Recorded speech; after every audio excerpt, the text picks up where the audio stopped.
We're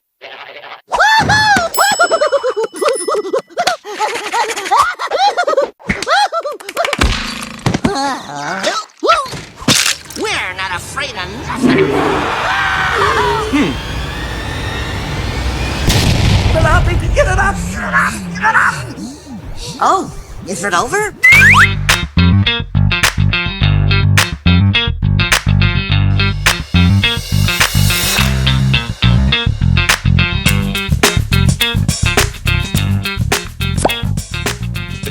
I'm looking at the list of voices that you usually do, and I'm super impressed. Obviously, you do Daffy Duck and Porky Pig for this movie, but you also do Tweety Bird.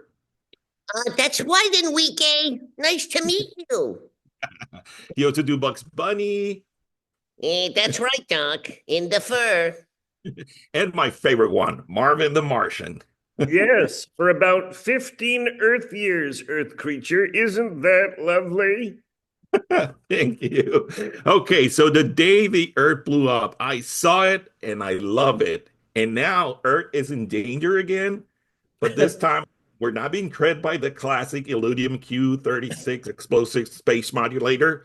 This is something more dangerous. Yeah.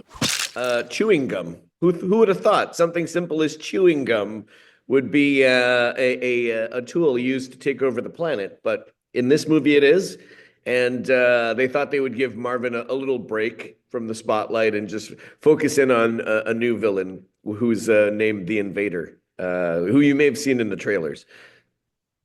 Perfect. Now, the movie brings back classic elements from the original cartoons, like the man that we usually see on the theaters that stands up and we only see the shadow.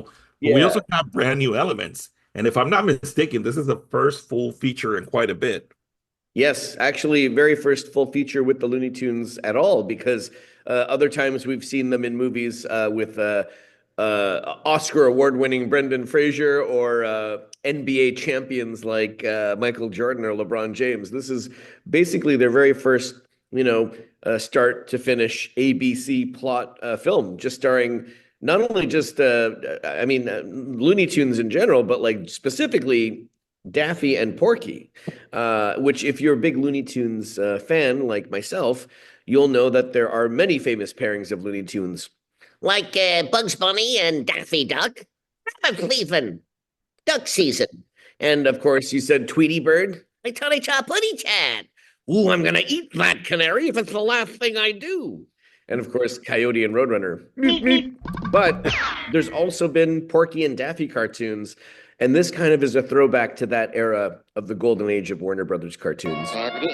Buenas noches. Well, a while ago, I had a chance to talk to a voiceover Latin voiceover actor, but for them, it was a little bit different because they have more liberty in creating their own interpretation. In your case, you're doing a well-established voice, the one and only Mel Blanc. How hard is to come up with your interpretation, and how do you find that connection with every character? Well, in almost any interview I've done, I can't thank Mel Blanc enough. If it weren't for Mel Blanc, I would be driving you to the airport in my Uber later, because that's all I can do, really.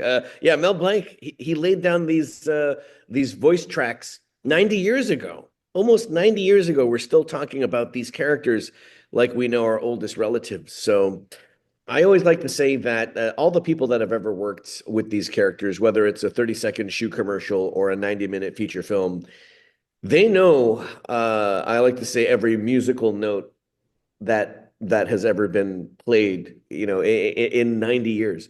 And it's our job to rearrange those notes in our own orchestra, our own version of these characters.